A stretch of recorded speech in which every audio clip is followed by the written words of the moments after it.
CM Chandrababu Davos వెళ్లి రాష్ట్ర ప్రయోజనాలను పక్కన పెట్టి అబద్ధాలు చెప్పడం దుర్మార్గమని YCP Uttarandhra regional coordinator Kurasala Kannababu అన్నారు. అబద్ధాలతోనే తండ్రి కొడుకులు రాజకీయ జీవితాన్ని సాగిస్తున్నారని ఆరోపించారు.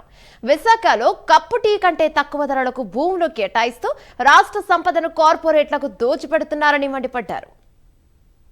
ఎవరితో ఒప్పందాలు చేశాడంటే 15 సార్లు ఇప్పటికి దావోస్ వెళ్ళాడు కాబట్టి ఈయన దావోస్ మ్యాన్ అంటున్నారు. దావోస్ మ్యాన్ అంటే అర్థం ఏంటని గూగుల్ సెర్చ్ చేయండి. కార్పొరేట్ శక్తుల కోసం మాత్రమే పనిచేయగలిగిన వాడు, సామాన్యుల్ని పట్టించుకోని వాడు అనే అర్థం చెప్తోంది గూగుల్. నిజమే, ఆయన దావోస్ మ్యానే. అక్కడికి వెళ్ళి ఎవరితో ఒప్పందాలు చేశాడంటే పక్కనున్న హైదరాబాద్లోని కంపెనీలు, బెంగళూరులోని కంపెనీలు వీళ్ళతో ఒప్పందాలు చేస్తున్నారు. వీటిని తమ సొంత పత్రికల్లో హెడ్లైన్లుగా అచ్చేయిస్తున్నారు. చిత్రం, బెంగళూరుకి ఢిల్లీకి సంబంధించిన ఒక కంపెనీ 91,000 కోట్ల పెట్టుబడి పెడుతుందంట ఈ రాష్ట్రంలో. తండ్రి కొడుకు అక్కడ ఒప్పందం చేసుకున్నారంట. ఈ 91,000 కోట్ల పెట్టుబడితో 1,00,000 ఉద్యోగాలు వస్తాయంట.